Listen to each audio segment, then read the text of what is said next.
Hi friends, the bed time story में आपका स्वागत है। एक बूढ़ी माँ की दर्द भरी कहानी लेकर आए हैं आज, जो आपके दिल को छू जाएगी। तो आइए शुरुआत करते हैं इस कहानी की। 3 साल हो चुके थे बेटे को अपना घर छोड़कर विदेश में बसे हुए। इन 3 सालों में बूढ़ी माँ और भी ज़्यादा बूढ़ी हो गई थी। 75 वर्ष की उम्र में सुलोचना देवी की याददाश्त काफ़ी कमज़ोर होती जा रही थी। उन्हें रोज़मर्रा की चीज़ें याद तो नहीं रहती, लेकिन जो हमेशा याद रहता था वो उनका बेटा। दिन हो या रात, एक पल भी ऐसा ना होता जब उन्हें अपने बेटे की याद नहीं आती। दूसरी तरफ बेटा था, जो साल भर में एक आध बार अपने माँ को फ़ोन कर लिया करता और 2 मिनट से ज़्यादा बातें भी न किया करता। फिर भी वह बूढ़ी माँ टकटकी लगाए अपने बेटे का इंतज़ार करती रहती।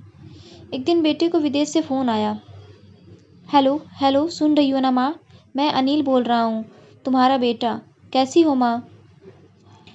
मैं ठीक हूँ बेटा। तुम और बहू और मेरा पोता कैसा है? माँ ने पूछा। सब अच्छे हैं माँ। मैं अगले हफ्ते गांव आ रहा हूँ माँ, तुम्हें लेने के लिए। अब हम सब लोग साथ में ही रहेंगे, लंदन में ही रहेंगे माँ। तुम्हारी बहू कह रही थी माँ को यहाँ पर लेकर आओ, बेचारी अकेली वहाँ बहुत परेशान होती होगी, बेटे ने कहा माँ से। माँ की बूढ़ी और सूखी आंखें आंसुओं से भीग गई। उनके कमज़ोर शरीर के नस नस में खुशी की लहर दौड़ गई थी।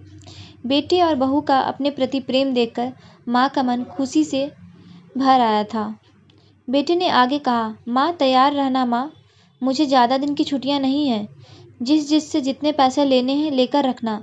तब तक मैं प्रॉपर्टी डीलर से बात कर लेता हूँ घर के लिए। घर के लिए? माँ ने पूछा। हाँ माँ, गांव का घर हमें बेच देना पड़ेगा। अब हम साथ में ही रहने वाले हैं, तो वहाँ पर घर रखने का कोई मतलब नहीं है, बेटे ने कहा। बुढ़ापे की वजह से ठीक से चलने में असमर्थ माँ ने पूरे मोहल्ले में घूम घूम कर अपनी इस खबरी को सबको सुनाया। सभी को खुशी हुई। सबको लगा माँ जी के आखिरी दिन अपने परिवार के साथ बहुत अच्छे से बीतेंगे और खुशियों से आखिरी समय पर वो जिएगी। घर वापस आकर माँ ने अपने घर के कोने कोने को ऐसे देखा जैसे वो अपने दूसरे बेटे को देख रही हो।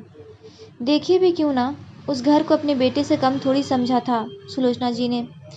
अपने पति के 40 साल यही बिताए थे उन्होंने साथ में, लेकिन अब मजबूर थी वो बुढ़ापे के आखिरी साल बेटे और बहू के साथ बिताना चाहती थी। दिल पर पत्थर रखकर उसने बेचने के लिए माने तैयार हो गया। जल्दीबाजी में बेटे ने घर के आधे दामों पर ही बेच दिया। माँ ने ज़्यादा नहीं, लेकिन जिन चीज़ों से दिल लगा लिया था उन चीज़ों को समेटा और बेटे के साथ टैक्सी में बैठकर एयरपोर्ट के लिए चली गई। एयरपोर्ट पर आकर बेटे ने माँ से कहा, माँ तुम यहाँ बेंच पर बैठो, मैं सामान और बोर्डिंग पास की जांच करा कर आता हूँ। वहाँ बहुत वक्त लगता है और खड़ा रहना पड़ता है, तुम्हें तकलीफ़ होगी, तुम यहीं आराम करो। मैं यूँ गया और यूँ आ गया तुम्हारे पास। माँ बेंच पर बैठ गई और बेटा अंदर चला गया। काफ़ी समय हो गया, बेटा वापस नहीं लौटा। माँ सोचने लगी, ज़्यादा भीड़ होगी इसीलिए इतनी देर लग रही है। काफ़ी देर हो गया मेरे बेटे को आने में। अंधेरा होने को आया है, अब तो लोगों की चहलकदमी भी बहुत कम होने लगी है। माँ को अब चिंता होने लगी। उसने एक कर्मचारी ने आकर पूछा, किससे मिलना है? माँ जी, आपको यहाँ क्यों बैठी हैं आप? डरती हुई आवाज़ में सुलोचना देवी बोली, मेरा बेटा सामान की जांच कराने गया है, लंदन जा रहे हैं हम। क्या नाम है माँ जी आपके बेटे का? कर्मचारी ने पूछा।